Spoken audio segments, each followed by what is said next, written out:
Halo, selamat malam pemirsa. Di tengah polemik keabsahan ijazah Presiden ke-7 Republik Indonesia Joko Widodo, publik kembali dikejutkan dengan pernyataan dari mantan Rektor UGM tahun 2002 hingga 2007, Sofyan Effendi, yang menyatakan di kanal YouTube milik Rismon Sianipar bahwa ijazah Jokowi palsu dan tidak memenuhi standar akademik untuk meneruskan ke jenjang sarjana. Namun belakangan, Sofyan Effendi ini menarik pernyataan tersebut dan juga mengungkapkan permintaan maaf meskipun pernyataan tersebut telah tersebar luas dan menjadi konsumsi publik tentunya. Apakah kemudian ini akan mempengaruhi persepsi publik terhadap kasus ijazah Joko Widodo? Apakah ini juga murni kekeliruan pribadi atau justru bagian dari manuver politik untuk mengguncang reputasi dari Joko Widodo? Kami akan hadirkan pembahasannya untuk Anda di Apa Kabar Indonesia Malam bersama saya Ken Ano. Dan bersama saya Fena Kintan, kami juga sudah siapkan beragam informasi menarik lainnya yang akan menemani malam hari Anda pemirsa, termasuk juga pembahasan mengenai Israel yang makin menggila di tanah Palestina.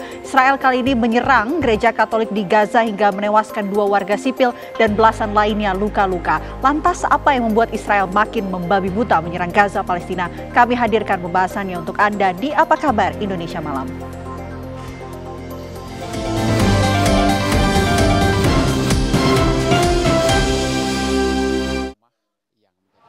Kita buka dari informasi yang pertama pemirsa, penyelidikan kasus kematian seorang diplomat Kemenlu Arya Daru Pangayunan masih terus berlangsung. Penyelidik Polda Metro Jaya hingga kini masih menunggu hasil otopsi dan pemeriksaan laboratorium forensik. Kasus kematian dari diplomat Kemenlu Arya Daru Pangayunan yang ditemukan dengan kepala dan wajah terlilit lakban kuning di kamar kosnya hingga kini belum menemukan titik terang.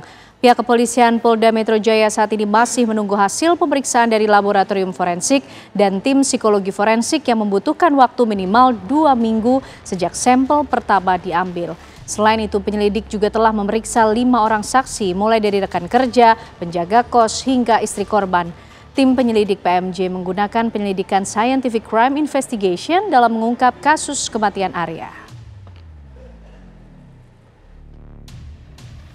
Ya, masih 6 hari lagi. Ya, karena memang pemeriksaan lapor itu memang membutuhkan waktu minimal 2 minggu. Ya, minimal 2 minggu. Kemudian pada kesempatan yang baik ini, penyidik juga sudah melakukan pemeriksaan, penyelidik ya, mohon maaf, penyelidik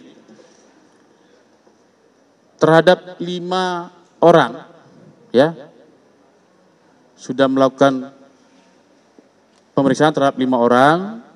Yang pertama VD, inisial VD, rekan kerja dari korban ADP. Kemudian yang kedua DMS, ya, dengan inisial DMS, rekan kerja ADP. Yang ketiga inisial S, ya. Ini penjaga kos dan saksi yang pertama kali menemukan korban sudah tidak bernyawa di dalam kamar, ya. Yang keempat FM, ya. Ini merupakan rekan atau tetangga kos dari korban ADP, ya. Dan yang kelima MAP, merupakan dari istri korban ADP. 4 orang meninggal dunia akibat kebakaran yang terjadi di pemukiman padat penduduk di Jalan Kutilang, Bukit Duri, Jakarta Selatan pada Sabtu pagi. Peristiwa kebakaran yang menelan korban jiwa ini terjadi sekitar pukul 6.21 pagi. 4 rumah di permukiman padat penduduk ini ludes dilalap api. 76 personil dan 27 unit mobil damkar Jakarta Selatan dan Jakarta Timur dikerahkan untuk memadamkan api. 4 korban jiwa yang masih berusia anak-anak itu dibawa ke Rumah Sakit Polri Kramat Jati, Jakarta Timur. Dugaan sementara kebakaran terjadi karena masalah kelistrikan yang diakibatkan hubungan arus pendek listrik.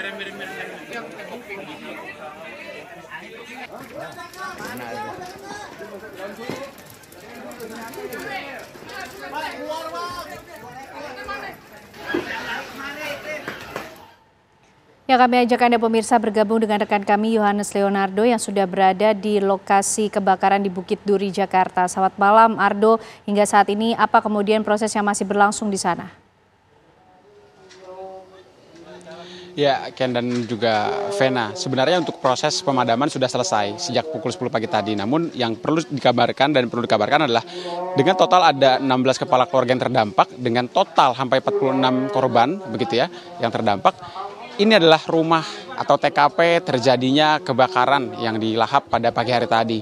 Sudah dipasangi oleh garis polisi dan dilarang untuk diakses ke dalam oleh siapapun selain polisi. Dan saya akan mengajak Anda untuk melihat kemudian seperti apa kondisi pemukiman padat penduduk yang kemudian ini terbakar pada pagi hari tadi. Karena memang dalam rumah sebelah kanan saya, rumah putih yang terbakar ini menjadi titik awal terpantiknya api pada pagi hari tadi. Total ada 10 kepala keluarga yang tinggal di dalam, termasuk ada 1 unit rumah tinggal dan juga 1 unit rumah kontrakan. Dan dalam satu keseluruhan ini di rumah kontrakan ada 8 kepala keluarga, sementara dari rumah tinggalnya ada sekitar 2 kepala keluarga. Dan ini adalah jendelanya yang sudah terbuka karena lahapan api pada pagi hari tadi. Dan juru kamera kami Wahyudin Darmansyah sedang mengajak Anda dan memperlihatkan kondisi terkini di dalam.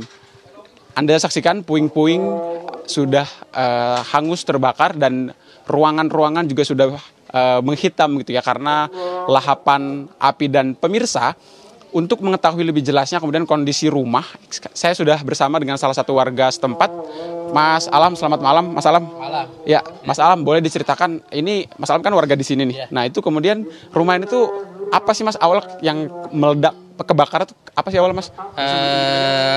Kayak ke konsleting listrik. Yang mana sih Ya. Mas rumahnya Mas? Oh, yang ini nih. Awalnya dari sini. Itu Dari sini. rumah kontrakan atau rumah? Rumah yang punya, kalau yang dua kamar ini. Itu Dua. dalamnya apa Mas? Kamar. Oh, kamar. Tempat tidur lah, tempat tidurnya di yang punya kontrakan di sebelah sini 2. Kalau misalkan kontrakannya di sebelah ujung sana. Di sebelah belakang. Iya, di belakang. Jadi rumah kalau yang kebakarnya itu yang pertama dari ruangan Dari ini, Mas? ruangan ini. Nah, Mas Iya. Alam, tadi pagi ketika mulai kebakaran itu Mas Alam kondisinya gimana tuh ngelihatnya? Kaget. Itu langsung jam berapa sih Mas persisnya Mas keluar terus ngeliat udah asap semua ke Kurang lebihnya jam 5:30-an. Jam pagi. 5:30 pagi. Iya. Itu udah penuh asap tuh Udah di penuh. gang ini ya? Iya. Nah, Mulai dari jendela di ventilasi sebelah sini. oke, ventilasi yang sebelah belakang itu di mana rumah kontrakannya ya Bang ya? Iya. Nah, mungkin boleh tunjukin Bang titik rumah kontrakan, karena kan di depan rumah tinggal berarti ya Mas ya, dan di belakang adalah rumah kontrakan. Artinya pemirsa, dari keterangan Alam, salah satu warga sekitar, ada 2 unit rumah. Nah, ini adalah titik rumah kontrakan ya Mas Alam ya. Nah, ini gimana tadi Mas proses warga, kan ada yang selamat, ada yang nggak selamat, itu gimana tadi mereka lompatnya Mas? Lompatnya dari sini, dari jendela sini. Dari jendela, iya, lompat ke bawah. Ini kan tingginya sekitar hampir 3 meter. Kurang lebihnya, iya. Nah, itu mereka lompat cedera nggak tuh Mas? Cedera. Ada yang kepalanya bocor, ada yang kakinya luka, pincang, gitu sih. Keseleo, macam-macam lah. Ya. Tapi ini kan ada 8 kepala keluarga ya, Mas Alam. Nah, kalau kemudian ketika lompat semua itu berarti anak-anak kan ada beberapa yang meninggal dunia. Kemudian tapi yang lain selamatnya juga lompat apa gimana? Selamatnya ada lompat, ada yang dipegang sama orang tuanya, bayi itu dipegang sama orang tuanya sambil loncat. Oh, berarti untuk beberapa korban yang tidak selamat itu mereka lompat ya Mas? Lompat, iya. Lompat. Beberapa lainnya berhasil lompat. Kalau baik, terima kasih Mas Alam atas informasinya. Baik. Semoga urusan di sini segera selesai, Amin. segera dipulihkan semuanya. Masih banyak. Ya, tadi adalah sekilas wawancara kami dengan Alam, salah satu warga sekitar yang menggambarkan struktur rumah yang terdiri dari rumah kontrakan dan juga rumah tinggal. Dan Vena dan juga Ana yang dapat kami gambarkan dari TKP adalah seperti itu, di mana kondisi rumah sudah hangus terbakar dan korban sudah dilarikan, beberapa korban tewas sudah dilarikan ke Rumah Sakit Polri dan dalam proses identifikasi lebih lanjut kembali ke Anda di studio di Jakarta. Baik, terima kasih Yohanes Leonardo, pelaporan Anda langsung dari Bukit Duri, Jakarta Selatan. Pemirsa, mantan Capres 2024 Anies Baswedan kecewa dengan vonis 4,5 tahun penjara yang dibacakan Majelis Hakim Pengadilan Tipikor Jakarta terhadap Tom Lembong. Anies meminta pemegang kekuasaan serius memperhatikan dan membenahi hukum di Indonesia. Kita semua mengikuti proses persidangan ini dengan akal sehat. Dan yang mengikuti dengan akal sehat pasti akan kecewa. Sama dengan saya. Saya pun sangat kecewa dengan keputusan ini. Yang kedua, jika kasus seterang benderang ini dengan orang seperti Tom saja bisa dikriminalisasi, bagaimana dengan jutaan warga negara kita yang lain? 3, apapun langkah yang akan diambil oleh Tom Lembong untuk mencari keadilan, kami akan dukung sepenuhnya. Yang keempat, kami meminta kepada para pemegang kekuasaan untuk serius memperhatikan dan membenahi hukum kita. Kalau kepercayaan pada sistem hukum dan peradilan kita runtuh, maka sesungguhnya negeri ini yang runtuh. Gubernur Jawa Barat Deddy Mulyadi menyatakan siap jika dirinya dan sang anak Maula Akbar dipanggil oleh Polda Jawa Barat terkait dengan insiden kericuhan yang terjadi dalam acara pesta rakyat pernikahan putranya dengan Wakil Bupati Garut yang menyebabkan 3 orang meninggal dunia. Menurut Deddy Mulyadi, pengusutan atas insiden itu perlu transparan agar masyarakat bisa langsung memantau. Ia pun tidak mempermasalahkan jika ia dan anaknya Maulana Akbar dimintai keterangan polisi. Kemarin ribuan warga tumpah ruah dalam pesta rakyat pernikahan Maula Akbar putra Deddy Mulyadi dengan Wakil Bupati Garut yang menyuguhkan hiburan dan pembagian makanan gratis. Namun antrean tak terkendali menyebabkan desak-desakan hingga menelan korban jiwa. 3 orang meninggal dunia sementara puluhan lainnya terluka.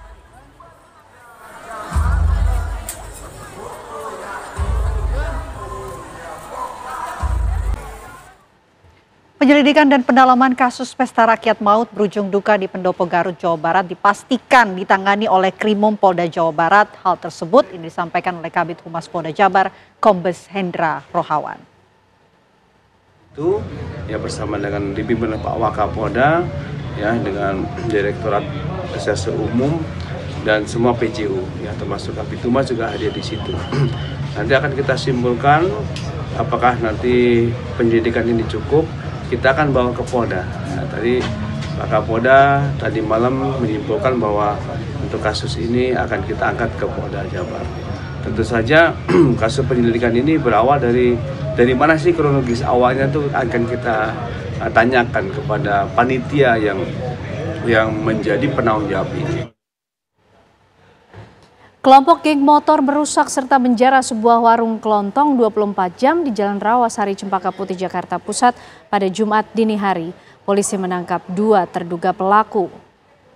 Usai melakukan tawuran, sejumlah anggota geng motor melakukan penyerangan dengan melempari warung menggunakan batu dan kayu. Rekaman video yang viral di media sosial membuat petugas gabungan dari Polres Metro Jakarta Pusat dan Polsek Cempaka Putih langsung bergerak cepat. 2 terduga pelaku berhasil diamankan dari rumah mereka masing-masing di kawasan Johar Baru. Akibat perbuatannya, kedua pelaku dijerat pasal pencurian dan penganiayaan dengan ancaman hukuman 5 tahun penjara.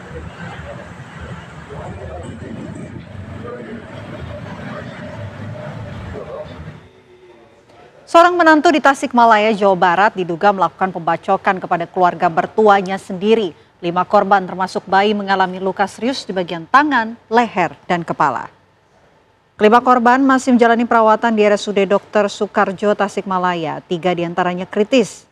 Seorang bayi yang merupakan anak pelaku berusia 1 tahun dibawa ke Rumah Sakit Prasetya Bunda.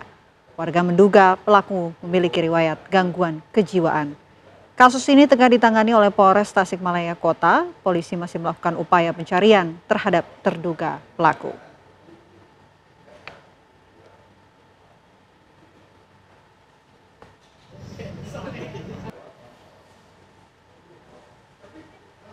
Ya, pemirsa, di tengah polemik keabsahan ijazah milik Jokowi, muncul pernyataan yang mengejutkan publik dari mantan Rektor UGM 2002 hingga 2007 Sofyan Effendi yang menyatakan bahwa ijazah Jokowi palsu dan tidak memenuhi syarat akademik untuk melanjutkan ke jenjang sarjana. Namun akhir-akhir ini pernyataan itu ditarik. Lalu apakah ini murni kekeliruan pribadi atau justru bagian dari manuver politik? Kami hadirkan pembahasannya untuk Anda usai jeda. Ya, pemirsa, polemik mengenai keabsahan ijazah milik Presiden ke-7 Republik Indonesia Joko Widodo ini terus bergulir dan bahkan ada pernyataan terbaru yang mengejutkan publik dari mantan Rektor UGM 2002 hingga 2007 Sofyan Effendi yang menyatakan bahwa ijazah Jokowi palsu bahkan tidak memenuhi syarat akademik untuk melanjutkan ke jenjang sarjana. Tapi akhir-akhir ini pernyataan tersebut ditarik, pemirsa. Lalu pertanyaannya, apakah ini kemudian juga sudah mempengaruhi persepsi publik terhadap keabsahan ijazah dari Joko Widodo dan apakah juga ini murni kekeliruan pribadi atau bagian dari manuver politik yang coba mengguncang reputasi dari Joko Widodo? Kami akan menghadirkan pembahasannya malam hari ini bersama dengan sejumlah narasumber yang sudah hadir di Apa Kabar Indonesia Malam. Kali ini ada Bang Ade Darmawan. Selamat malam, Bang Ade. Selamat malam, Mbak Sehat ya, Bang? Sehat, terima kasih Mbak. sudah hadir Ya, di tengah-tengah kita. Selamat malam TV One. Begitu kuning ada Bung Effendi Ghazali. Apa kabar, Bung Ege? Selamat malam, alhamdulillah. Alhamdulillah. Ken dan para pemirsa ya. Sehat ya, dan juga hadir bersama kita ada Bang Abdullah Al-Katiri. Selamat malam, Bang Abdullah. Assalamualaikum, sehat ya, Bang? Waalaikumsalam. Oke, Bang Abdullah, ini kan kemudian muncul mengejutkan publik di kanal YouTube milik Rismon Sianipar. Kemudian akhirnya pernyataan tersebut ditarik oleh Pak Sofyan Effendi karena kemudian dirinya menyatakan tidak tahu kalau ini ternyata live streaming. Itu yang pertama. Dan yang kedua, merasa ini kemudian bisa mengancam keselamatan keluarga. Betulkah demikian? Barusan saya dengar dari iNews, memang beliau mengakui bahwa ada ancaman. Oke. Ada ancaman dari Jokowi lover lah. Barusan ini saya lihat barusan. Dan satu hal lagi, kalau memang yang dimasalahkan surat itu, saya tidak melihat surat itu adalah penarikan ucapannya. Tidak ada, coba ditayangkan di surat itu. Surat itu yang menyatakan bahwa apa yang dikatakan oleh rektor yang sekarang ini, ya kan, apa yang pada tanggal 11, itu memang benar dokumennya ada di kampus. Itu aja dia ngomong. Nggak ada dibilang saya salah. Saya tarik. Dalam menarik arti, pernyataan. Tapi kata-katanya yang tertulis beliau itu. tidak tahu kalau ini disiarkan secara live streaming. Iya, tapi kan sekarang yang lagi beredar di mana-mana itu kan tulisan itu. Dan tulisan itu kalau saya cermati, itu hanya mengatakan bahwa apa yang dikatakan oleh Rektor Emilia Sapa yang sekarang ini, apa yang pernah dikatakan tanggal 11 kalau nggak salah, itu memang benar ada di kampus. Jadi dokumen itu memang benar ada di kampus. Dokumen apa yang disampaikan oleh rektor. Coba kalau nggak ditayangkan kita mungkin nggak bisa jelaskan itu. Itu jelas. Tidak ada mengatakan bahwa apa yang saya katakan tidak benar, itu tidak ada. Jadi menarik bukan berarti tidak benar pernyataannya, begitu iya, Bang Abdullah? Kalau surat itu dasarnya ya, tidak ada pernyataan seperti itu. Dia hanya mengatakan, membenarkan bahwa dokumen yang pada waktu itu ditayangkan oleh rektor yang baru itu ada, benar ada di kampus. Oke. Jadi bukan mengatakan bahwa saya tarik, bahwa saya keliru. Tidak ada pernyataan. Karena begini Bang Abdullah, dari rentetan perjalanan kasus ini yang cukup panjang ya, dari Roy Suryo dan teman-teman ketika menghadirkan pernyataan yang mengejutkan publik tentunya, ini begitu vokal kemudian hilang begitu. Ini Bang Abdullah melihatnya seperti apa? Kan dia akui bahwa itu ada ancaman. Oke. Jadi bukan Jadi dia, karena ancaman tapi itu. ancaman itu disebut waktu barusan ini saya lihat di iNews, ya kan, berita di iNews bahwa itu ada ancaman, bahkan dituliskan di situ dari Jokowi lover. Jelas. Jadi bukannya dia takut, memang ada ancaman. Oke. Tapi untuk pidana, hal ini malah memperkuat, bukan memperlemah. Karena apa? Sudah pernah diucapkan, ya kan, dan sebagainya. Itu bahkan pembuktian bahwa itu benar. Ya kan, beliau ini orang baik, beliau itu profesional, beliau seorang profesor. Ya kan, masa bangun tidur ngomong seperti itu kan tidak. Baik Bang Abdullah, kita tangkap poinnya. Bang Ade, ini Jokowi lover di-mention nih terkait dengan ancaman Bang Ade. Ancamannya itu seperti apa Mbak Ken? Itu dulu kan. Jadi kalau saya membaca juga yang dikatakan Bung Al-Katiri, Bang Al-Katiri, di sini ada permohonan maaf kepada semua pihak ya atas wawancara tersebut. Terus kemudian meminta menarik semua ya dari kanal YouTube. Artinya seorang Prof. Sofyan Effendi juga tidak menjabat di zaman di mana Bapak Insinyur Joko Widodo menjadi mahasiswa di situ. Jadi dia 2002 sampai 2007 ya. Jadi saya menganggap bahwa dia terlambat untuk meng-cross check sebenarnya. Jadi tiba-tiba seorang datang bertemu kayak saya dengan Abang Effendi, saya ngobrol, terus tiba-tiba saya nggak cross check, saya cuma lihat sosial media, tapi ketika kemudian karena kan kita tahu anaknya Pak Sofyan Effendi itu juga ada di UGM ya, di sekretariat kalau nggak salah, tapi itu informasi saja, tapi saya nggak bisa pastikan juga. Nah mungkin ya mendapatkan informasi dari anaknya bahwa hal tersebut tidak betul, mungkin seperti itu ya Mbak Ken. Jadi kalau dikatakan bahwa apa yang disampaikan Prof itu bisa menjadi acuan, ini kita harus berhati-hati bernarasi di sini, Mbak Ken. Karena kenapa? Jangan menarik-narik korban lagi lah, sudah cukup. Itu bukan ancaman, masa laporan polisi ngancem? Yang ngancem itu, awas loh, kalau ngomong saya ya itu ngancem. Kali ini saya lapor polisi loh. Sudah ada sebelum ada pernyataan Prof. Sofyan Effendi. Iya, maksudnya gini. Kan katanya Jokowi lovers, teman-teman Jokowi lovers mau melaporkan dia, bukan mengancam. Jadi potensi ancaman dong kalau gitu, atau gimana? Saya bingung nih, kalau dikatakan melapor ke polisi itu satu ancaman, Mbak Ken. Saya nggak ngerti apakah segitu menyeramkannya menindaklanjuti satu perbuatan pidana, ya kan, di Republik ini sampai dikatakan bahwa itu adalah satu ancaman, kan gitu. Nah kalau kita melanggar hukum, kalau kita dilaporkan, ya kan kita melanggar hukum, bukan ancaman itu. Sama dengan gini, Mbak Ken nggak pakai helm, lewat, saya tilangnya polisi ngancem gitu, maksudnya gitu. Ini kan janganlah, mari kita memberikan pembelajaran kepada publik bahwa katakanlah yang benar itu adalah benar, katakanlah yang salah itu adalah salah. Jadi kalau kita dikit-dikit, oh diancam mau dilaporin polisi, bukan ancaman kalau laporan polisi, membunuh yang itu bukan ancaman. Bukan ancaman. Sebentar, ditahan dulu Bang Abdullah, Bang Ege dulu melihatnya, karena semakin kesini tokoh-tokoh yang dimunculkan levelnya semakin naik lagi. Bung Ege ini mantan rektor UGM. Ya diseret-seret. Yang pertama, saya selalu kalau bicara soal terlanjur di branding ijazah palsu ya, walaupun sebetulnya mungkin saja proses sampai menuju ijazah itu yang dipersoalkan, bisa begitu kan? Tapi sudah terlanjur di branding ijazah palsu. Tapi saya selalu mau dengan gembira. Jadi waktu Anda sapa tadi saya senyum-senyum. Karena kalau kita di wisuda, lagunya gembira. Gaudeamus igitur, juvenes dum sumus. Artinya selagi Anda muda katanya bergembiralah. Waktu di wisuda kita kan relatif muda dong, ya kan? Setelah masa muda yang penuh keceriaan, setelah masa tua yang penuh kesukaran, maka tanah akan menguasai Anda. Saya mau ngomong filosofi begini, mestinya orang tuh gembira menunjukkan ijazahnya. Orang tuh gembira menunjukkan kapan dia ujian skripsi dan pengesahan skripsi maksud saya. Nah balik, karena ini belum ditunjukkan, akan ditunjukkan di pengadilan kalau diminta gitu ya. Walaupun lagu Gaudeamus tadi mengatakan enggak, tunjukin aja dengan penuh gembira. Saya tersendiri saya malah nanti kalau mau diperpanjang saya bawa skripsi saya khusus malam ini ke TV One. Untuk mencontohkan bagaimana bukan, saya ingin nunjukin gini, sebelum Anda dapat ijazah, kurang lebih inilah yang disampaikan oleh Profesor Sofyan Effendi, maka Anda harus ujian skripsi. Di bawah tahun 2023 begitu tuh.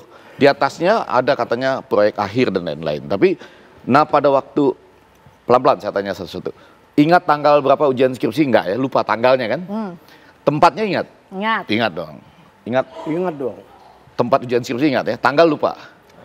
Tapi kemudian kita ingat bahwa di situ ada tanda persetujuan skripsi atau tanda pengesahan skripsi. Ditandatangan oleh pembimbing 1. Kalau saya itu Edward Pari, ada tanggalnya. Pembimbing 2. Ya, enggak, saya nggak hafal. Saya nggak hafal. Oh, sampai bawah. Saya bawa khusus kali ini. Maksud saya gitu. supaya selesai nih.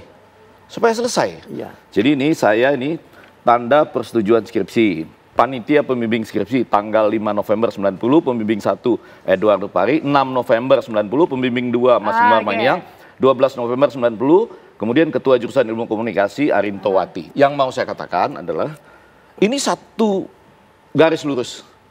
Kalau Anda pernah ujian skripsi, ya, lalu ada tanda pengesahan ujian skripsi. Oke. Sesudah itu Anda dapat ijazah, Betul. baru wisuda. Ya, prosesnya seperti itu. Nah, barangkali itu yang sedang dinyatakan dalam pernyataan-pernyataan Prof. Sofyan Effendi. Yang nggak tanggung-tanggung adalah mantan rektor, walaupun tidak pada kurun waktunya bukan itu. Nah, cuma yang menjadi menarik, ini yang pertanyaan Ken tadi, menjadi menarik karena itu ditarik. Ya. Jadi pernyataan ini kalau Betul. nggak ditarik nggak menarik. Dia menjadi menarik karena ditarik. Kenapa ditarik? Mantan rektor loh. Kayak Iya. saja ya. Gitu? Menarik karena ditarik. Iya. Nah, Ini mantan rektor loh ini. Saya yakin masih banyak orang hebat, orang baik di semua perguruan tinggi kita ya. Oke. Masih banyak orang hebat dan baik di UGM Ya. dan di mana-mana. Tapi ini mantan rektor dan betul ditarik loh. Saya mau Iya, pertajam bahwa saya menarik semua Oke. pernyataan saya Di atasnya di dalam video tersebut dan memohon agar wawancara dalam kanal YouTube tersebut ditarik dari peredaran. iya. Ya kan? Artinya kan Bukan berarti tidak benar kan? enggak, berarti dia tarik. Tapi enggak, omongannya bukan enggak benar. Kalau dia tarik, Mendefinisikan menarik itu, Bung Ege. Ya, kenapa? Menarik ucapan. Kenapa ditarik itu masalahnya. Jadi pentingnya adalah kenapa Nah, ditarik. itu intinya. Karena Why? Oke. dia menarik semua pernyataan. Saya akan ketemu Prof. Sofyan Effendi tanggal 24 nanti ada Oke. acara. Konfirmasi, Bang. Nanti saya Oke. tanya mungkin malamnya kita bisa Berarti setelah tanya. 24 kita akan ya. udah Bung Ege lagi. Ketemu lagi ya. Yang penting itu adalah gini. Sebetulnya saya sudah mau bahas bola aja udah nggak mau bahas. Ini harusnya udah selesai nih. Nah, tapi ini tidak kalah menarik soalnya Bung Ege. Iya, ketika ditarik, maka yang menjadi pertanyaan adalah saya menarik semua pernyataan saya di dalam video tersebut Atas nama Insinyur Joko Widodo. dan memohon agar Pada tanggal 16 Rektor UGM Iya, iya. Profesor Ova atas Oke, ini nama saling mencocokkan Bapak ya Joko kemudian yang Widodo. berbeda. ya. Jadi dia menarik semua pernyataannya, Ya. tapi tidak menyatakan apakah pernyataan itu benar atau salah. Ah. Tapi ditarik. Ditarik. Tanpa menyatakan itu benar atau salah, tapi saya tarik. Iya, iya, Dan iya. meminta supaya wawancara dalam kanal YouTube tersebut Tidak ditarik disebarluaskan. dari peredaran. Benar. Karena antara lain dia tidak menduga bahwa itu live streaming. streaming. Ya. Iya, iya. Nah, jadi betul bahwa itu ditarik. Ya kan? Betul. Bahwa pernyataannya itu benar atau Tidak dikoreksi. salah, tidak Oke, dinyatakan. Bukan, baik, saya nggak mau bilang itu benar atau salah karena itu dia tidak Tidak Tidak, jelaskan ya, di ya, situ. ya. Enggak, cuma dia bilang saya tarik. Oke. Apakah ini ada ancaman atau tidak? Iya. Ada Ada fakta. ancaman. Ada ancaman. Oke, Ancamannya oke. seperti Sekarang apa? Bang Abdullah dulu yang menjawab, silakan. ancamannya Ya. seperti apa nih? Harus Sebentar diungkapkan. Bang Ade, Bang Abdullah dulu. Oke. Bang Ade, abangku. Jadi tadi contoh lalu lintas itu enggak apple to apple di sini. Lalu lintas itu memang ada pelanggaran, orang nggak pakai helm diingatkan. Ini kan enggak. Jadi enggak apple to apple. Oke, tadi ngerpek, saya juga mau ngerpek ya, saya bacakan. Iya, iya. Semua ini kan membaca akhirnya, saya depannya. Ya kan? Boleh ya? Ya, Ya. silakan. Terkait dengan informasi, ya kan, Ya, kita tersebar hadirkan dari juga live ya, streaming Bang bla Abdullah bla ya. bla karena YouTube, Oh, ini ya ya? kan, Ya. mantan rektor buka-bukaan dan sebagainya pada tanggal 16 Juli tentang ijazah atas nama Bapak Joko Widodo. Ya. Saya menyatakan, ini yang penting bukan soal ditariknya. Saya menyatakan bahwa pernyataan rektor UGM Profesor Dr. Ova Emilia tertanggal 11 Oktober memang sesuai dengan bukti-bukti yang di universitas. Nah itu yang diuji orang-orang yang itu, yang palsu itu, memang sesuai, memang seolah-olah dokumen itu ada di universitas. Dokumen apa? Yang dinyatakan yang waktu itu. Palsu, Pak, ya? Jadi yang dimasalahkan, yang diduga palsu. Nih, tadi. ditanya, palsu Pak ya? Loh. Begitu Bapak bilang iya, dilaporkan. Enggak apa-apa, saya siap. Saya cuma mau memastikan aja. Kalau saya siap. Lalu saya ditanya, Effendi. palsu Pak Effendi ya? Iya, Harus dilaporkan. berhati-hati soalnya menjawabnya. Oke, kita lanjutkan dulu Begini, Bang Abdullah. ini tidak ada menyatakan bahwa tidak benar. Tapi ini tidak. Dia mengkonfirmasi yang ditunjukkan oleh rektor yang baru itu Ada ada di sana. Udah itu Oke. aja dia cerita. Baru ini saya tarik ini. Tapi tidak mengatakan bahwa apa yang saya katakan tidak benar. Tidak. Satu. Kedua, mungkin Bang Prof. Dali harus paham ya. Prof, ini bukan tiba-tiba. Ada satu peristiwa, Apa itu Bang Abdullah? yaitu Bambang Tri dan Nur itu kan dituntut pidana. Ya kan? Bahkan lawyernya itu TBWA. Dia harus tahu ya hubungannya. Lah pada saat tuntutan pidana itu, siapa yang menuntut kan dia harus buktikan, jaksanya. Itu tidak dihadirkan ijazah aslinya. Padahal nggak ada Pak, selama ini persidangan harus ijazah asli ditunjukkan. Karena waktu itu dia dituntut dengan kebohongan.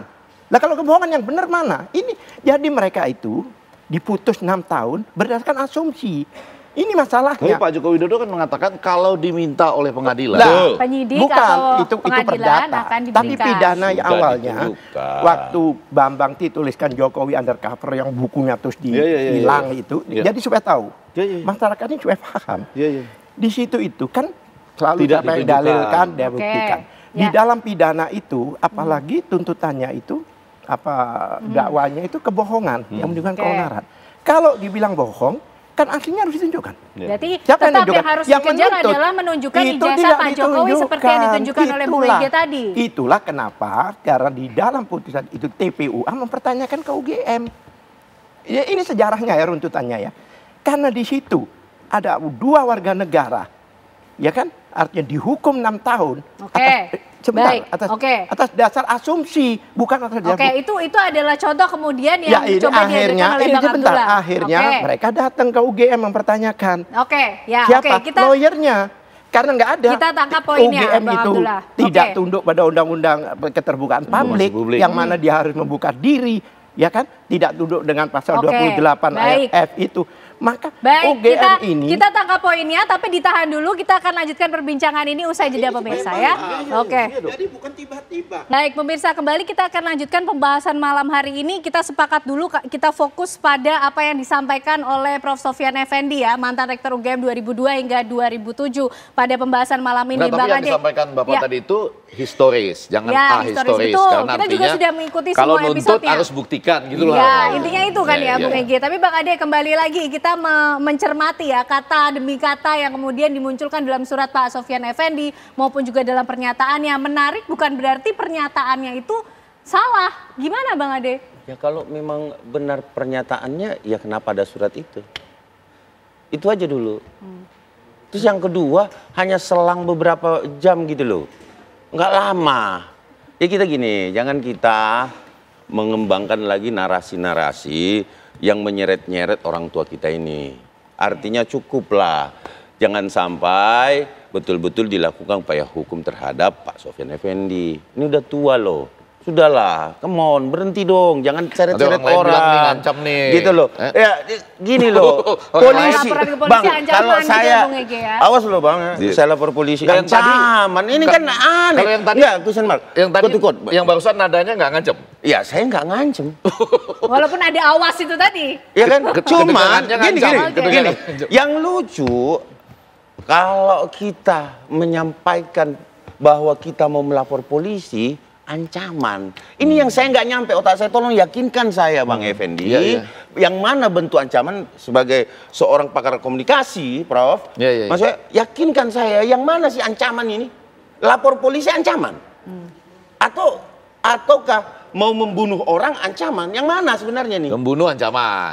Kalau lapor polisi ancaman apa bukan gitu loh? Konsekuensi. Iya kan konsekuensi. Bergantian kita bicaranya. Sebentar tunggu dulu. Dikit lagi dong. Kita bergantian. Jadi jangan kita selalu menarasikan, menyeret-nyeret orang tua kita yang sebenarnya memang sudah memahami, sudah cross check mungkin karena di dalam ada anaknya atau apalah, mungkin disampaikan, Pak jangan salah itu Pak. Karena gini Mbak Ken, kita otentik adalah pernyataan UGM. Gak bisa dibantah tuh. Yang kita, wah ini kan identik, ini otentik itu pernyataan UGM. Satu. Yang kedua, identik. Puslapor. Uji tinta, uji tanda tangan, uji kertas, apalagi. Ini soal ijazah yang ini ya? Ya memang ijazah kan? Gitu loh. Kalau terkait skripsi dan lain-lain sebagainya, ya yang punya kewenangan juga kan UGM. Bukan kita gitu loh. Saya kuculuk-kuculuk, saya orang luar, saya taruh lah. Saya ambil Bang Effendi, Prof Effendi punya skripsi, saya contek, saya ganti, logonya saya ikutin Bang Effendi, saya tulis nama saya taruh di UI. Ketahuan kok. Nggak mungkin bisa. Apalagi kalau kita cari daftar isi di perpus. Jadi gini, berhenti kita, ini sudah masuk proses hukum, ya jangan lagi nyeret-nyeret sana sini. Jangan mundur proses terlalu hukum belakang lagi. Ikuti, ya. Skripsinya ada di perpustakaan ya? Ya kan? Naik sidik, fight. Oke, skripsinya nanti dijawab. Skripsinya ada di perpustakaan UGM yang bisa Menurut UGM ditunjukkan ada. ya. Sekarang ya? Menurut UGM ada. Oke, Tapi itu nggak UGM nanti ditunjukkan, siap untuk Bang. menunjukkan harusnya. Enggak Bang, dilihat ya. Roy Suryo. Dalam- Udah dilihat Roy Suryo Enggak. waktu kesana, Bang. Oke, Dalam- sebentar. Berarti bergantian, dalam bergantian. minggu Sekarang ini- BG boleh. Orang bisa datang ke perpustakaan UGM untuk Ditunjukin. melihat skripsi itu ya? Harusnya ya. Harusnya ya. Sudah Seharusnya dilihat ada. Arsipnya seharusnya ada. Saudara-saudara pemirsa, mulai Senin sampai Sabtu buka Oke, perpustakaan, baik. Anda bisa Sekarang lihat. Ya kan? kemudian seharusnya ada ya. Menurut Abangda kita, Oke, Anda datang ke karena sana itu bisa lihat. arsip akademik yang kemudian bisa diakses Iya oleh dong, semua iya dong, orang iya dong, seharusnya iya ya. dong. Oke. Silakan monggo ke Termasuk saya punya juga bisa dilihat, Abangda punya. Oke. Iya gitu ya.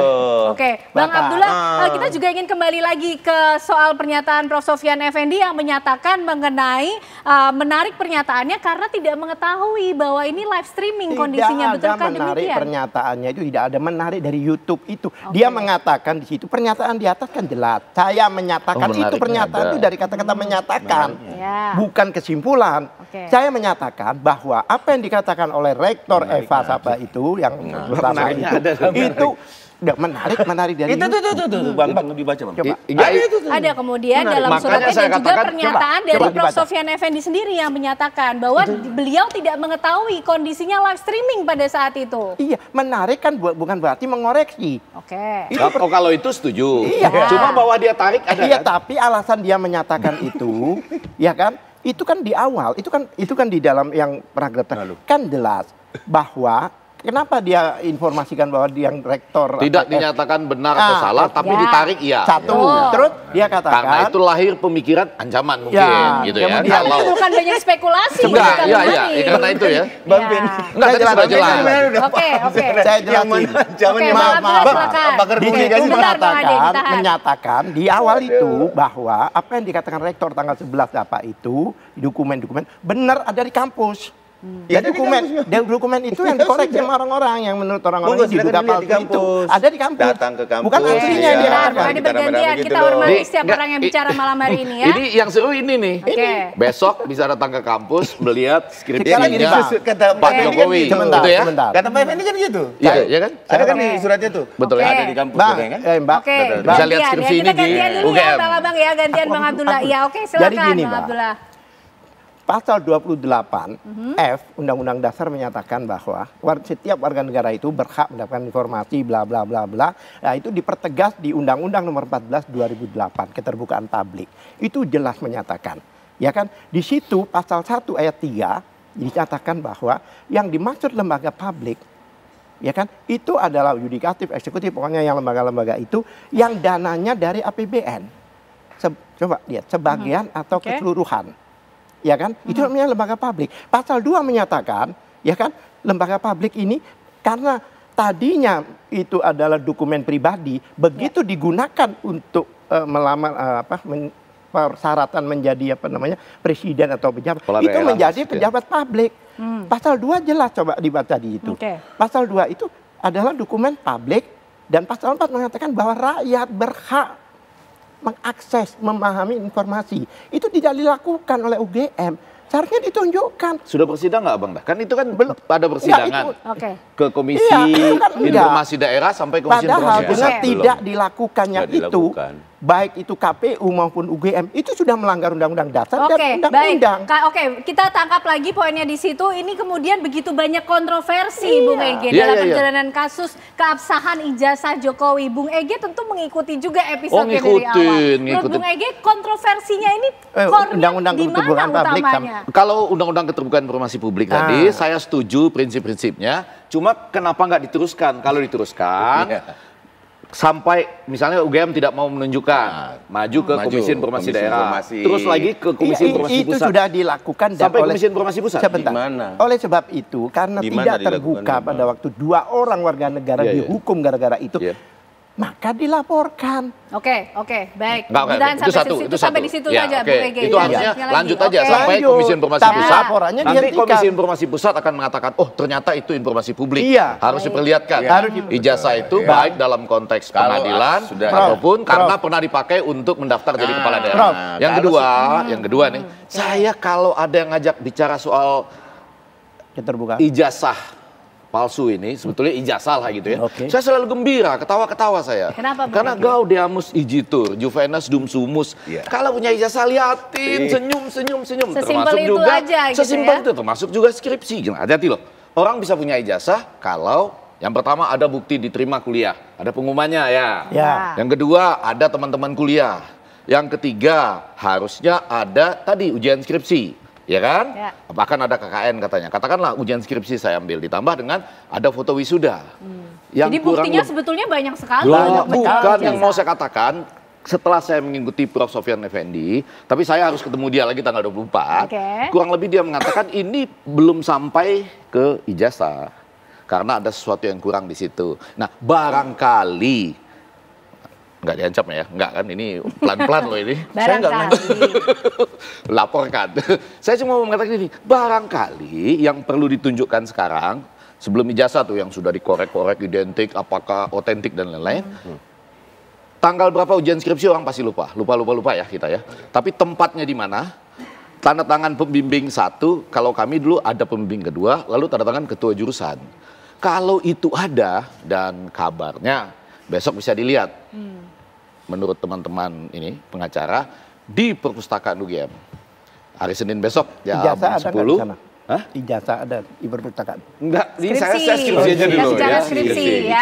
Yang kemudian aksesnya ke publik harusnya dibuka. Iya, kalau skripsinya kelihatan ada tanggal berapa ujian ditandatangani oleh pembimbing 1, mungkin ya pembimbing 2, ketua jurusan, berarti dengan demikian layak untuk wisuda dan layak untuk dapat ijazah. Baru kemudian ijazahnya dilihatkan lagi. Tapi orang kan suka mengatakan gini, kalau ijazah tergantung saya dong. Saya mau melihatkan atau bukan. Keperluannya apa? Kalau digunakan nggak setuju. Kalau digunakan buat mendaftar kepala daerah ya harus diperlihatkan. Karena ada persyaratan pada undang-undang. Tapi yang mau saya katakan, kalau skripsi ini harus diperlihatkan. Tujuan daripada orang kuliah, ya kan? Itu adalah ada signifikansi teoretik dan signifikansi empirik yang harus bisa dilihat oleh semua orang yang berkuliah. Mendiskusikan teorinya maupun mendiskusikan empiriknya. Nah, jadi artinya mulai besok, bagi Anda yang ingin melihat skripsinya Pak Joko Widodo, silahkan datang ke UGM. Menurut Bapak kita ada di UGM besok, di perpustakaan UGM. Harusnya ada. Nah, Bung Ege, pertanyaan selanjutnya ketika kita bicara spekulasi ancaman, kemudian menjadi pertanyaan apakah Prof. Sofyan Effendi ini mengungkapkan suratnya tersebut karena merasa ada kekeliruan pribadi atau justru Bung Ege melihat ini ada bagian manuver politik juga yang coba mengguncang reputasinya Pak Jokowi, karena ini sudah disampaikan Pak Jokowi sendiri loh, perasaan politiknya sepertinya ada agenda besar politik. Saya pelan-pelan mau bicara lagi nih, ada mudah-mudahan tidak menimbulkan pelaporan. Yang pertama, sangat berhati-hati ya. Universitas besar maupun universitas kecil dan masih banyak orang-orang baik di situ, dia akan sangat hati-hati soal berbohong tentang sesuatu yang ada kaitannya dengan akademik. Jangan-jangan harus ditutup tuh. Karena apa? Universitas dengan semua sivitas akademikianya itu dia harus, ya kan? Kenapa ada ilmu? Kenapa ada pembelajaran? Untuk melawan kebohongan. Tapi kalau universitas membela kebohongan harus ditutup. Atau harus diganti nama kemudian. Nah, karena itu tidak sembarangan. Ini kasus tidak sembarangan. Saya yakin masih banyak orang baik di berbagai universitas kita. Yang kedua, tapi Pak Sofyan Effendi juga bukan orang sembarangan. Dia tahu. Dia mantan rektor. Apakah seorang mantan rektor ngomong agak gegabah bicara begitu, walaupun nggak tahu nih live streaming apa tidak tanpa ada informasi yang cukup. Tanggal 24 nanti saya ketemu, izin Bang. Tanggal 24 setelah ketemu nanti baru. Nah, yang ketiga yang agak penting adalah kalau saya selalu gembira dengan kasus ini. tertawa-tawa sepuas hati. Dimanapun kalau orang, kenapa panjang bertele-tele? Ini ijazahku, mana ijazahmu? Malah lebih penting lagi, ini sahnya skripsiku, mana sahnya skripsimu. Kalau dua itu sudah, rasanya selesai ini persoalan. Gitu kan? Boleh saya tanya ke Prof? Saya mau tanya ke Prof. Sebentar, pertanyaannya disimpan dulu Bang Abdullah karena kita masih punya segmen selanjutnya, termasuk kita juga ingin tahu kenapa kemudian Joko Widodo ini juga kekeh sekali untuk menunjukkan skripsinya. Nanti di persidangan dijawabnya usai jeda ya. Bang Ade, kami kembali untuk Anda pemirsa. Selalu saja pemirsa, semakin kesini semakin seru membahas mengenai ijazah milik Pak Joko Widodo. Tadi sudah sampai pada tahap harusnya publik bisa mengakses lah skripsi itu di UGM begitu ya, informasi publik gitu kan. Hari Senin boleh. Nah, Bang Ade, kenapa sih Pak Jokowi kekeh sekali juga ingin menunjukkan skripsinya atau bahkan ijazahnya nanti saja kalau diminta oleh penyidik atau di pengadilan saja? Jadi gini, Mbak Ken, satu-satu nih. Bicara skripsi, bicara jasa. Sekarang yang bergulat, yang berperkara, bergulir di kepolisian itu pencemaran nama baik beliau dan lain-lain sebagainya itu naik sidik. Ya, di Polda Metro Jaya. Kalau ini kan lagu lama, kaset kusut. Kalau gue bilang, kalau berbicara, tunjukin dong, dikit-dikit, tunjukin dong. Tapi nggak tahu tata cara. Bagaimana sih supaya seorang Joko Widodo mendapat perintah dari pengadilan atau Komisi Informasi Publik, ya kan? Yang jelas seperti itu kan? Ah, itu yang pertama. Yang kedua, gini loh, Mbak Ken. Intimidasi sudah dilakukan oleh Bapak Insinyur Joko Widodo. Apa intimidasinya sih? Intimidasi. Datang ke Solo, digeruduk rumahnya, bawa Mas Sabanya, tunjukin ijazahnya. Gantung Jokowi. Kok intimidasi terhadap maksudnya? Terhadap Jokowi. Terhadap Bapak Insinyur Jokowi untuk menunjukkan ijazahnya. Bukan oleh. Ya. Tunjukkan ijazahnya. Gitu loh. Jadi itu bukan meminta baik-baik. Itu intimidasi, Bos. Nah, terus yang kedua, kalau diminta baik-baik sebenarnya ditunjukkan, Bang. Yang masuk siapa? Kan jelas beritanya ada. Masih buka jejak digitalnya. Diizinkan masuk 2, jangan difoto ya. Hadiah kan? Wartawan. Tunjukin. Iya, maksudnya kan ditunjukin kan? Barreskrim Polri. Dikasih nggak? Dikasih. Ngecek nggak? Ngecek. Keluar nggak? Keluar datanya. Kan begitu. Hasilnya keluar dari Poslap. Artinya begitu. Analog, fisik. Kan gitu. Jadi marilah kita berpikir cerdas bangsa ini. Jangan juga gini loh. Saya datang kalau saya minta baik-baik sama Bang Effendi. Bang Effendi tunjukin lagi. Pasti kasih kan? Tetapi kalau saya bilang, gantung skripsi palsu. Nggak mau dia. Nggak mau juga Bang Effendi. Lu datang rame-rame ngapain? Iya kan? Emang dia kolektor apa? Kan gitu. Jadi berhenti menarasikan hal seperti itu. Kalau nanti sudah waktunya, ini sudah naik sidik, bentar lagi ada tersangka, ditunjukin kok. Aku yakin Bapak Insinyur Joko Widodo akan menunjukkan itu. Mau diapain? Monggo. Itu perintah pengadilan kok. Wajib semua mengikuti. Oke. Jadi kasusnya ini ditata caranya kalau minta baik-baik dengan cara yang baik sehingga tidak dibilang tidak cerdas ketika memaksa menunjukkan ijazah, Bang Abdullah. Iya. Mbak, pada waktu sebelum diumumkan sudah dikembalikan. Kenapa?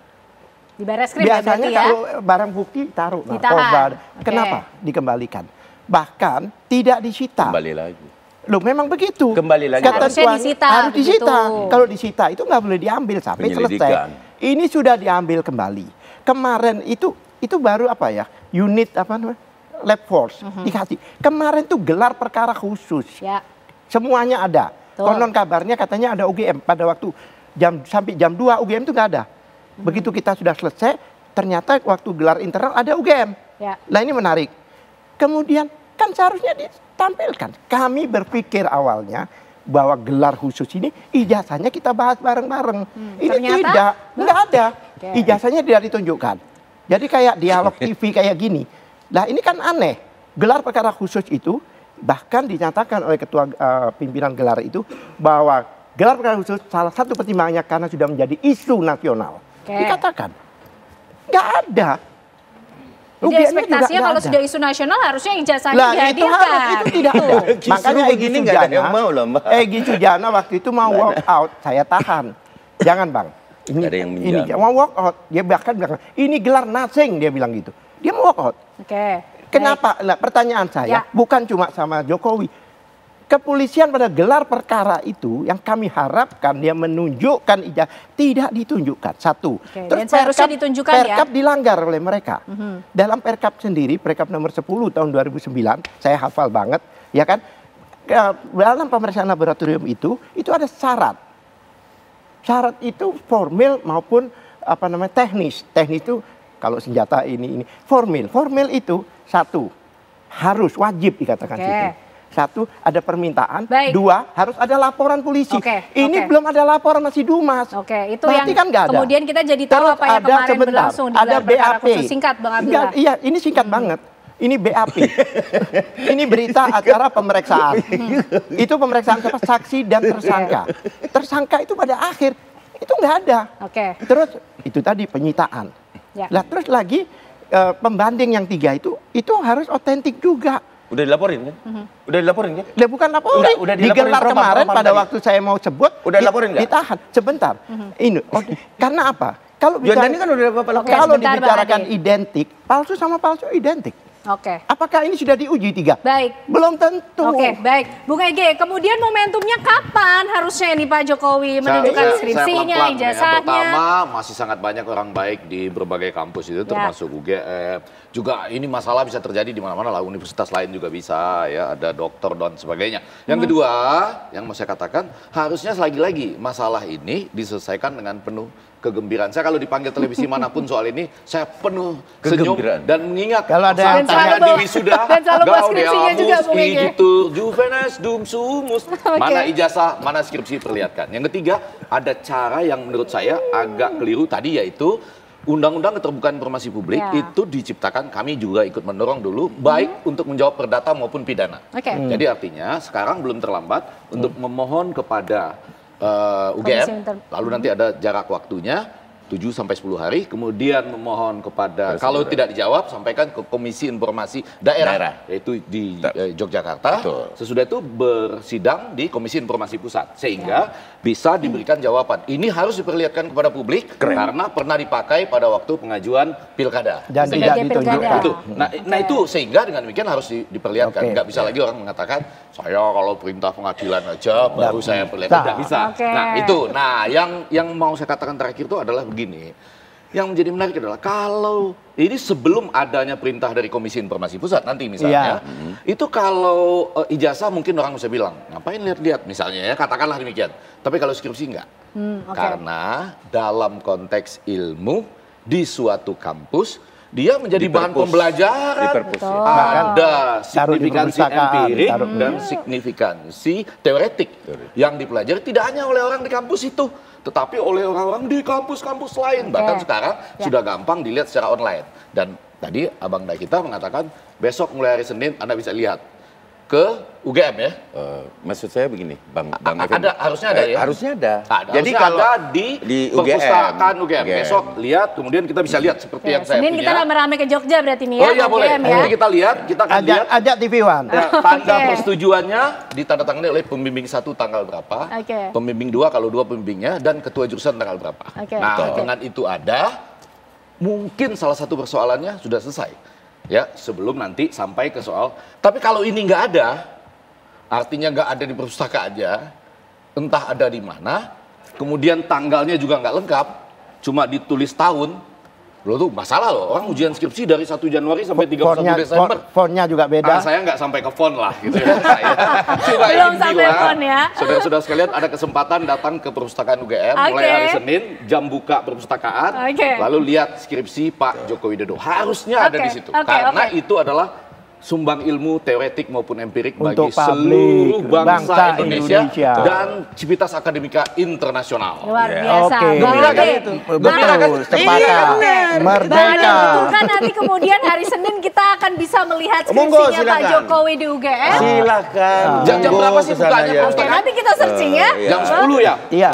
Ikut loh TV One. Karena begini loh Bang Ade kan, ekspektasi masyarakat kan sudah kadung jadi konsumsi publik ya. Iya. Ekspektasi masyarakat mungkin kemarin pada gelar perkara khusus Pak Jokowi akan hadir dengan ijazahnya. Ya, tapi harusnya. kok kenapa tidak juga ya? Enggak juga ya. Masih tetap di pengadilan saja. Bang Ade. Ya makanya saya bilang sekali lagi Mbak Ken, kalau datang itu berdua kayak wartawan. Jangan geruduk sambil mau gantung Bapak Jokowi. Oh, nggak bener ini. Bentar, Ini nggak bener. Bang, saya nggak potong-potong abang. Ya oke. Abang ini dulu, dengerin dulu. Oke, dengerin. Jelas, waktu datang TPUA berapa bis tuh? Jelas kan? Ada kok. Aduh, kok kita mesti ngomongin itu lagi? Ini apa namanya ya? Lagu baru kaset kusut. Itu aja, tunjukin. Masih pakai kaset, Ini aja terus tunjukin. Sekarang kok mengintimidasi orang mau nunjukin apa enggak? Minta baik-baik aja, gitu loh. Kalau memang mau melihat, kok kangen banget sama. Kalau gelar perkara khusus kemarin nggak baik. Gelar perkara khusus sekali lagi Mbak Ken, saya juga hadir di sini. Dan saya menyampaikan. Bukan digelar kan? Saya menjelaskan. Aduh, susah nih. Oke, sebentar. Jadi gelar perkara itu, ya kan? Itu tidak membahas pembuktian, tetapi bagaimana perjalanan satu penyidikan, udah sesuai nggak teknis penyidikan mereka, itu yang dibahas. Jadi bukan bicara pembuktian, ya fakta-fakta silahkan antara pelapor Dumas dan terlapor Dumas menyampaikan fakta-fakta itu. Kalau ada bukti silahkan, iya kan? Silahkan ditongoli, tapi nggak bisa juga kita tuntut terlapor Dumas. Tunjukin dong, sekarang dong, begini. Nggak begitu. Saya sering gelar perkara khusus. Kenapa nggak ada ini sih Bang, willingness atau keinginan untuk ditunjukkan saja begitu? Iya. Kan tidak wajib, tapi kemudian lah untuk ditunjukkan siapa? saja. Mau ditunjukin gitu. kepada siapa Mbak? Ya masyarakat. Kepada siapa? Masyarakat. Kepada siapa? Kepada siapa dulu? Masyarakat. Kan untuk kemudian iya, kepada siapa? Siapa yang pengen ngelihat? Masyarakat Pihak-pihak Indonesia. Kemudian pelapor maupun juga terlapor. Nggak, bangsa Indonesia, jangan bawa bangsa Indonesia. Fakta. Bapak dan kelompok Bapak. Nah, mau nunjukin ke siapa? Ke mereka? Nggak mau. Oke. Kenapa? Saya sudah ketemu. Saya sudah ketemu. Bagus. Jamnya? Jam pelayanan. Universitas Oke. Gajah Mada, perpustakaan dan arsip. Itu jam buka layanan Senin sampai Jumat. Jam 8.00 sampai jam 20. Lebih pagi daripada Bang jam 10 Effendi, ya. Kalau ada waktu ke Jogja berangkat dong. Saya kalau Kan mau sempat. ketemu dengan Prof juga kan? Iya dong. Tanggal 24 ada acara. Oh, tanggal 24. Sekalian aja. Kalau ada waktu dan ada tiket ya, saya benar-benar mau. Karena jam pembukaannya kan, Iya. jam 8 sampai Jam jam 8 pagi. 20, Iya. hari Senin, besok. Airportnya jauh loh sekarang. Iya, tapi kan ada kereta. Oh iya. Lalu mau lihat skripsi. Skripsi. Karena skripsi itu di mana-mana pun di seluruh dunia, di universitas apapun, dia punya signifikansi teoretik dan signifikansi empirik yang berguna bagi seluruh sivitas akademika di universitas tersebut, di universitas lain dan dunia. Sehingga orang tahu ya kan, apa yang dikaji oleh Pak Joko Widodo atau kita semua, itu apa relevansinya dengan masa lalu, dengan masa kini ya kan, signifikansi teoretik dan empiriknya itu tadi. Jadi kita semua siapapun yang sempat, khususnya yang ada di Jogja, besok jam 8 sampai jam 20 bisa ke perpustakaan UGM. Oke, khususnya Itu kabar baiknya, itu kabar baiknya. Terlebih khusus harusnya Bang Abdullah. Karena pengen sekali melihat ke Jogja. Monggo silakan melihat ke sana, Bang. Melihat skripsinya begitu Bang Abdullah. Ke sana, jalan ke sana. Benar. Saya ikut loh ya. Ikut ya, sama-sama. Aduh, ada tiket nggak ya besok Akan ya? mengakses skripsi, sampai mengakses skripsinya, Bang Abdullah mencari betul skripsi Pak Jokowi di situ. Ini nyari skripsi, saya nyari ijazah. Kenapa tidak dimulai dari skripsi saja yang dicari Bang Abdullah? Supaya sekalian gitu loh, nggak balak-balik. Kan sangat terkait, karena kita bicara mengenai proses itu juga yang disampaikan oleh Prof. Sofian kenapa kok Effendi. gelar itu tidak menghadirkan? Saya mau tanya ini di sana. udah selalu dari zaman ke zaman. UGM itu tidak ditemukan pada kita. Itu UGM materinya terus. Ini menarik, Mbak. Pada waktu gelar tidak ada yang menarik semua. Sebentar Bang Ade. Ini dari DPR, ini dari semua, ini dari Irwasum, ini DPR, Ombudsman, Komnas HAM, Kompolnas, apalagi ada, tapi tidak disinggung UGM. Tapi begitu selesai, kita tahunya dari medsos, dilanjutkan ada UGM di situ. Pertanyaan saya, pagi itu disembunyikan di mana orang UGM ini? Nah, ini juga timbul pertanyaan. Lihat di media kalau nggak percaya. Saya nggak hadir di situ, jadi saya... Saya juga nggak hadir, Makanya Bang. tanya yang hadir ini. Karena yang bisa hadir juga kan besok Senin yang sebetulnya bisa hadir bareng-bareng. Tapi Bang Abdullah nampaknya tidak tertarik untuk melihat skripsinya. Pengennya nontonnya ijazah aja Bang Abdullah. Dulu ada gini. Kenapa nggak tertarik gitu Dulu loh? ada gini, dulu ada ini ijazahku, mana ijazahmu dulu ya. Sudah ada yang posting-posting. Saya rasa sekarang mungkin gini nih, saya nggak tahu kapan, apakah saya yang mulai nanti kita posting ini sahnya skripsiku, mana sahnya skripsimu. Nah, gitu loh. Dan saya nggak pede. Atas keinginan Kenapa Bang nggak pede, Effendi Bang sendiri. Karena beliau mau ngoreksi ini skripsi. Saya nggak mau nyanyi profesor. Saya dari yang lain. Padahal kan kalau skripsi itu kan juga salah satu penting. Karena gini loh Bang Abdullah, skripsi ini kan juga salah satu syarat akademik untuk Sebelum kemudian tahun 2023 mendapatkan ijazah. Sesudah itu ada kerjaan. kerjaan. Supaya Mbak tahu ya, dulu kan dikatakan ini sudah dihentikan penyelidikan itu, ya kan? Tapi atas permohonan kami gelar khusus ditinjau kembali, termasuk ya laboratoriumnya.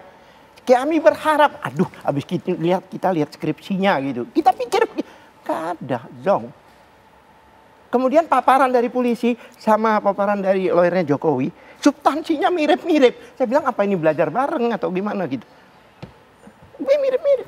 Dan ingat ini lagi Dumas, belum laporan. Padahal syarat laboratorium harus ada laporan. Lah ini gimana coba? Nggak ketemu. Oke, jadi kalau Bang Abdullah dan teman-teman tetap mau fokusnya di ijazah saja, tapi kalau kita mungkin bisa bagi tugas ya, bagi-bagi Bang tugas. Ege ya. Karena sekali lagi masih sangat banyak orang baik di universitas. Kita tidak hanya bicara satu universitas, banyak Bang Effendi mau lihat skripsi ke sana. Tugas saya. Sekarang giliran Bang Ade menutup singkat. Tugas kami, ya kan, bagaimana bisa segera tersangka. Oh, itu targetnya. Segera tersangka, biar semuanya berapa terjawab orang? di peradilan. 5 apa 12? Nah, itu saya mendapatkan, saya belum pegang SPDP-nya. Katanya berapa orang? Saya punya. Jadi berapa? Kalau saya belum pegang tuh. 12. YouTuber kena semua. Habis gini TV One kena juga. Aduh. Kalau ini, kita hanya menghadirkan informasi kepada publik. Kalau ini YouTuber itu.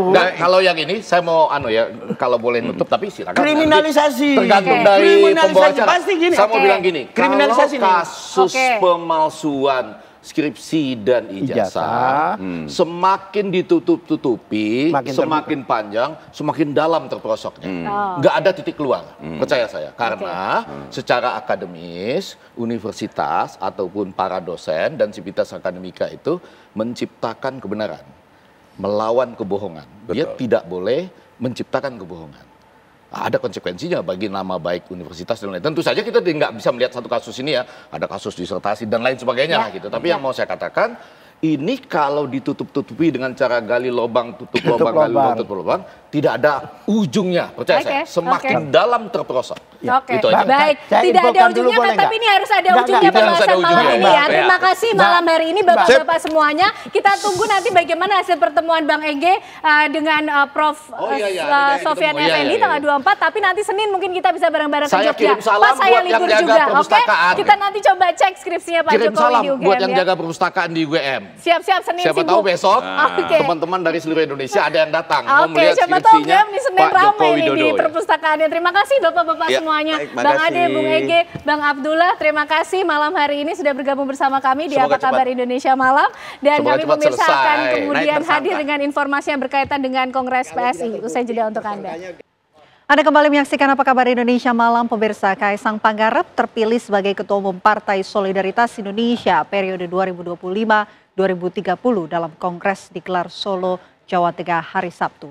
Dalam pidatonya, Kaisang menegaskan PSI akan menjadi partai besar dalam pemilu 2029. Untuk mengucapkan selamat datang kepada para... Kaisang Pangarep terpilih sebagai Ketua Umum PSI periode 2025-2030 setelah meraih kemenangan telak dalam e-voting nasional. Kaisang mendapatkan 65,28%, mengalahkan 2 kandidat lainnya. Memulai budaya politik yang baru. One man, one vote. 1 anggota, 1 suara.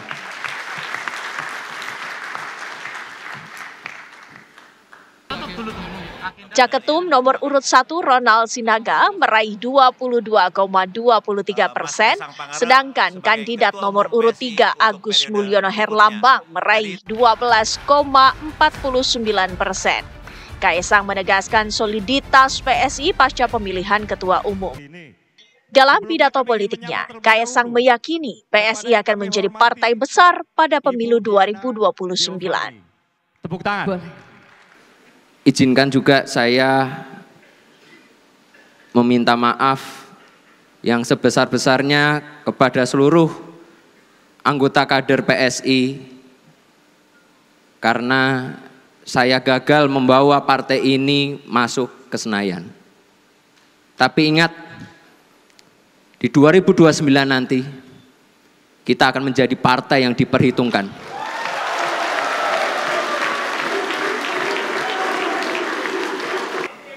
Mungkin orang menganggap kita masih gajah yang kecil, tapi gajah yang kecil itu tetap besar. Jadi lihat nanti.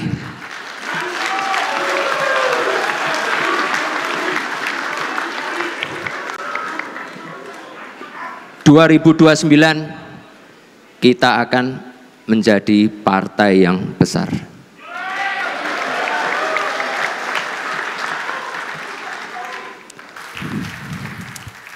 Kaesang juga menyampaikan apresiasi kepada panitia kongres yang bekerja maksimal sehingga acara berjalan lancar.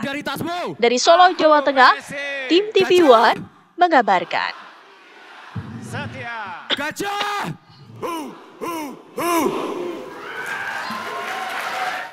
Kaesang Pangarep diarak dari kediaman Presiden ke-7 Joko Widodo menuju Gedung Geraha Sabah, lokasi pembukaan Kongres pertama PSI 2025 di Solo, Jawa Tengah. Kaesang Pangarep diantar Jokowi di depan pintu rumah sebelum diarak menuju tempat kongres. Di depan kediaman Jokowi di Sumber, Solo, para pendukung Kaesang sudah memadati kediaman sejak pukul 8 pagi.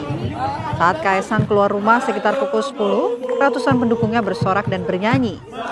Setelah sempat bersuah foto dengan para pendukungnya, Kaesang berjalan kaki menuju Geraha Sababwana yang berjarak 170 meter dari kediaman Jokowi.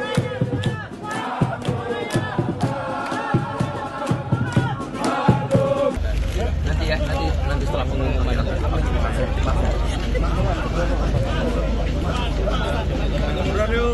hambatan nanti ke ibu juga ya Mas? Iya, ke ibu, ke istri semua. Konsolidasi ke seluruh jagung supaya suara bulas. Viral di media sosial, personil Satlantas Polrestabes Medan melakukan tilang kepada personil polisi di persimpangan Jalan Jawa, Kota Medan, Sumatera Utara.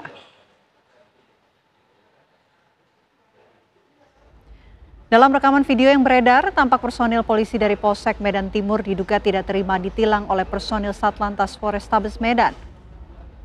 Keduanya pun sempat terlibat cekcok.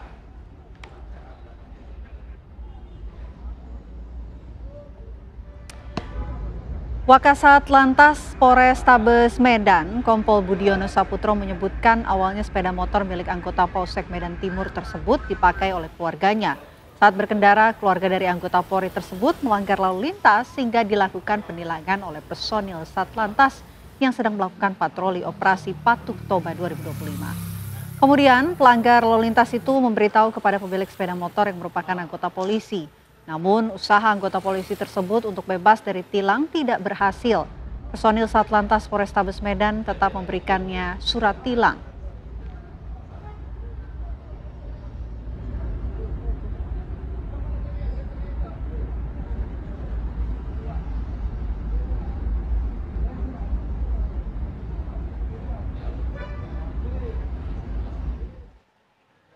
Dua pengendara mobil saling kejar-kejaran di Jalan Buah Batu, Kota Bandung dan terekam kamera viral di media sosial. Kejar-kejaran terjadi karena saling tabrak.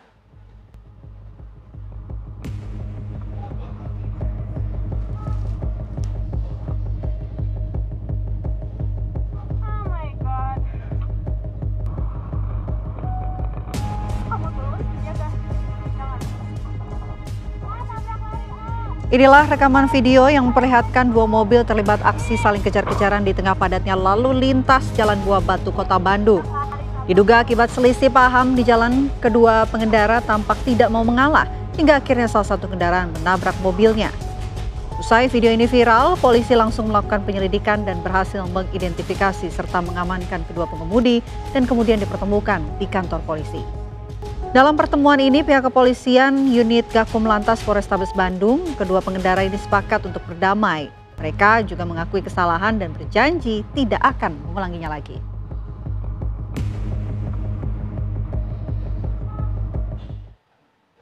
Makin menggila di tanah Palestina, Israel kali ini menyasar gereja atau tempat ibadah di Gaza, Palestina. Apa yang membuat Israel ini makin membabi buta? Kita akan bahas bersama dengan narasumber. Saya akan perkenalkan untuk Anda pemirsa. Di sebelah kanan saya ini sudah hadir ada Pak Teguh Reza Syah, pengamat hubungan internasional UNPAD. Selamat malam Pak Reza. Selamat malam. Sehat Pak? Amin.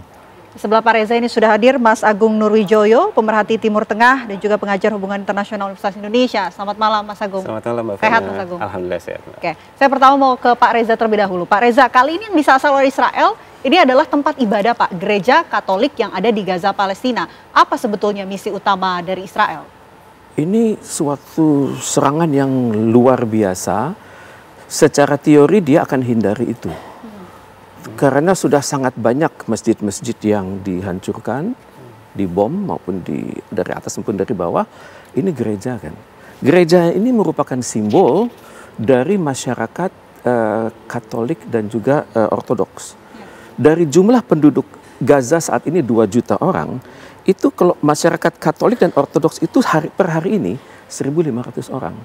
Sebelumnya tahun 2022 itu ada 1.100 dan pada tahun 1990 itu 5.000. Jadi kita bisa melihat bahwa ini bukan hanya sekedar serangan pada kelompok tertentu, tapi bisa berpotensi memusnahkan kelompok minoritas tersebut. Dan kalau kita perhatikan statement dari Netanyahu, beliau mengatakan terjadi tidak diarahkan ke situ tapi kejadian kan. Untuk itu kita harus perhatikan, ini kan bukan dari bom, bukan dari atas ini, dari bawah, Meriam. Meriam itu kan tentunya sudah punya target kan, dan juga sebelum Meriam itu dikirimkan pelurunya, itu kan operator di lapangan sudah bisa melihat secara absis ordinat itu, titik-titik mana yang bisa diserang. Tapi Netanyahu mengatakan ini tidak disengaja.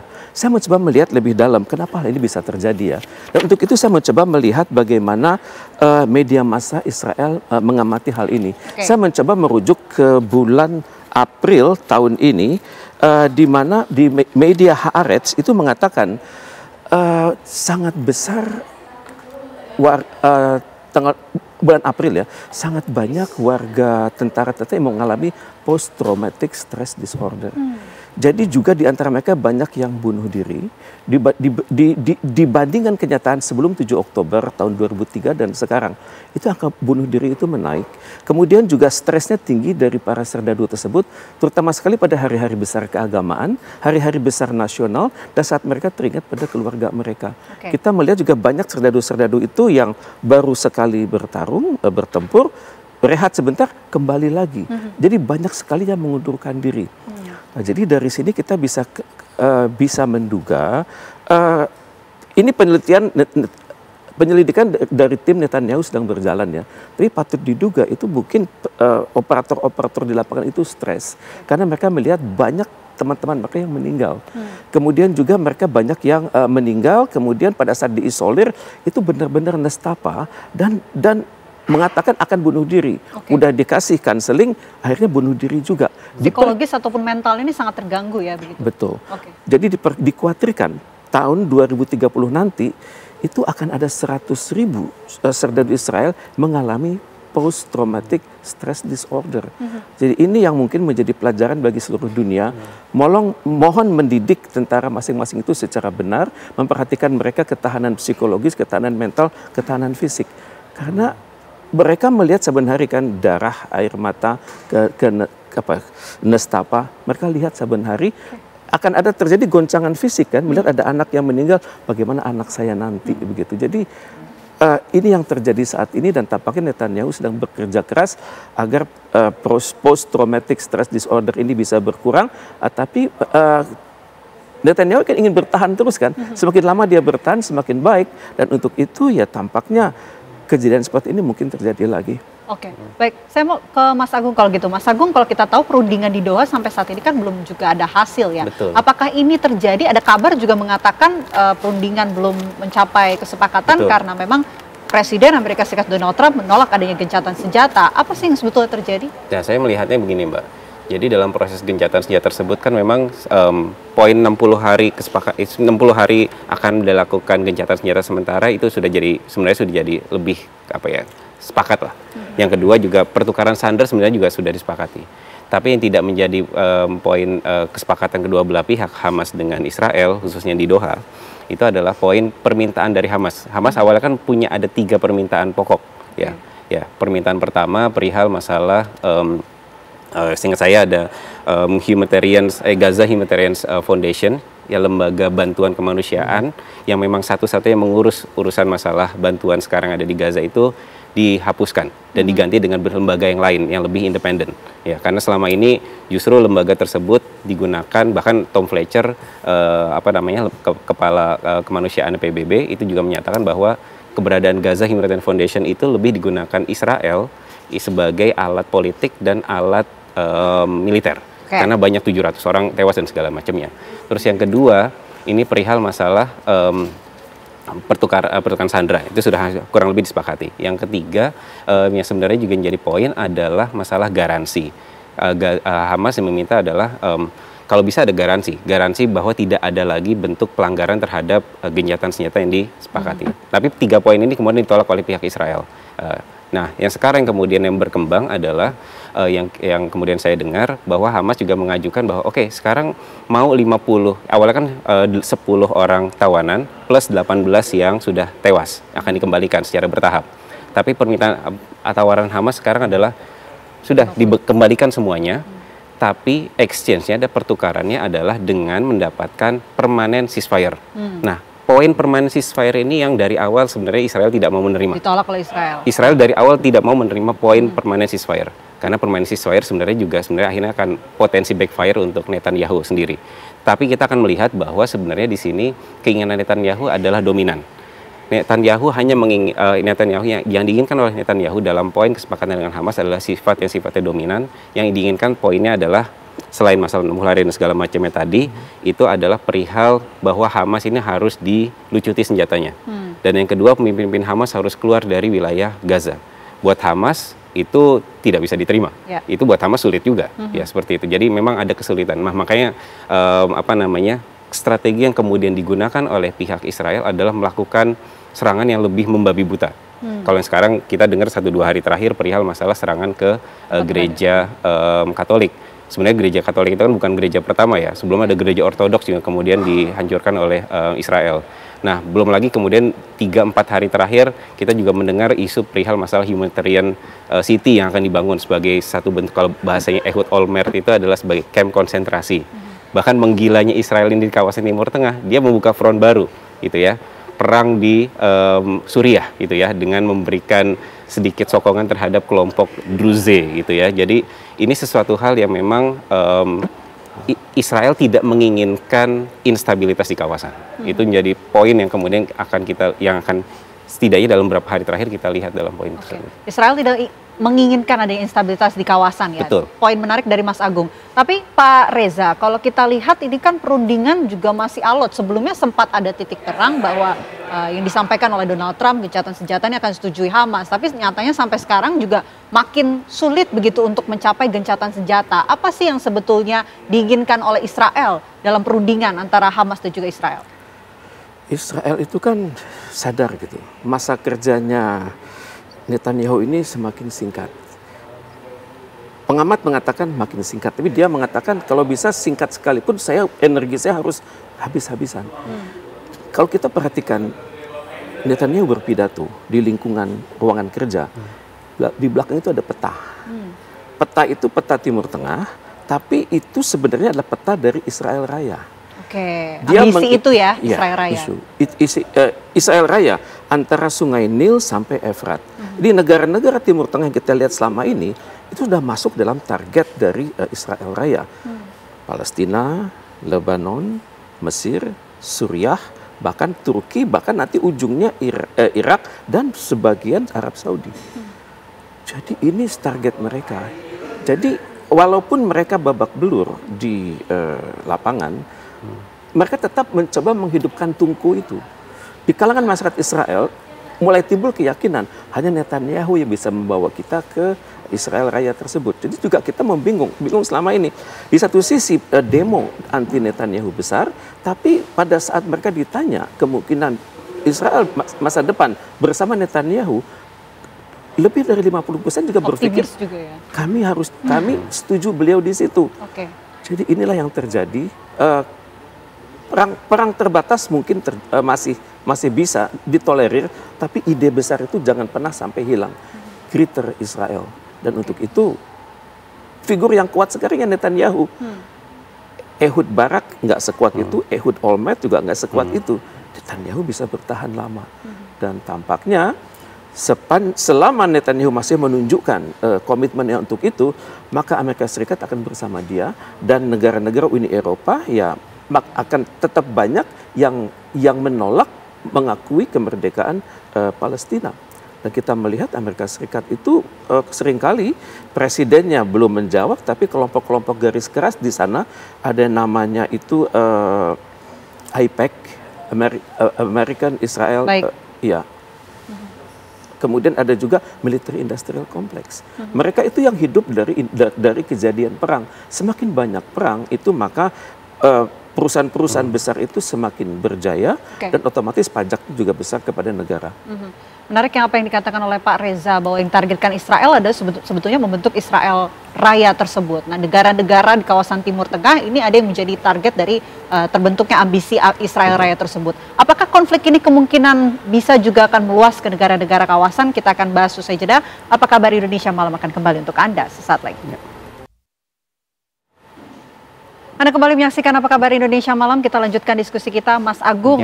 Potensi bahwa konflik ini meluas ke negara-negara kawasan ini seperti apa? Dan bagaimana sebetulnya negara-negara di kawasan Timur Tengah ini merespon adanya serangan Israel yang menyasar tempat-tempat ibadah di Gaza? Ya, kalau perihal masalah hal tersebut kan sebenarnya kita akan melihat semua punya bersuara agak keras ya Mbak. Perihal masalah serangan dilakukan oleh Israel terhadap gereja tersebut. Pun juga seiring dengan hal itu sebenarnya dia berkelindan dengan isu terkait dengan rencana Israel untuk membangun yang dinamakan dengan kota kemanusiaan, Humanitarian City, yang itu berada di wilayah Rafah ya. Dan ternyata kan juga ditambah lagi dengan bagaimana kemudian penambahan koridor baru ya. Selain tadi Netzarim, Morah, tapi juga ada namanya Os Koridor. Dia membelah di wilayah provinsi Khan Yunis ya. Artinya struktur dominannya sangat terasa untuk Israel di kawasan Timur Tengah, di Palestina khususnya. Bahkan bicara tentang Humanitarian City tadi, Israel sudah melakukan dan meratakan bangunan di wilayah Rafah itu di rentang antara bulan Maret sampai dengan bulan April atau Mei di 2025 ini sudah ada sekitar seingat saya di awal itu hanya angka 15.000 bangunan yang sudah diratakan. Nah sekarang di bulan Juli itu sudah sampai sekitar 28.000 bangunan diratakan. Berarti proyeksi mereka untuk membangun Humanitarian City-nya begitu clear sebenarnya di situ. Nah bagaimana kemudian tadi kembali ke pertanyaan, apakah kemudian akan berpotensi meluas ke wilayah lain?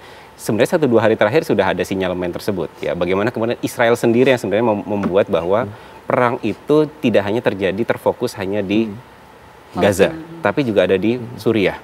Ya. Tapi berbeda dengan tahun 2003-2024 yang kemudian perang kecenderungan adalah Israel menghadapi perang yang sifatnya multifront. Tapi kalau kemudian zaman sekarang dengan menggunakan Druze, saya pikir Israel melihat bahwa pengaruh kekuatan Iran sudah mulai melemah di kawasan. Nah, di titik tertentu Israel sudah mulai menggunakan kekuatan-kekuatan kelompok minoritas untuk menjadi proksi baru mereka. Ya. Karena Israel bagaimanapun juga mereka membutuhkan buffer zone, seperti halnya di wilayah Lebanon Selatan dan yang sekarang di wilayah Suriah.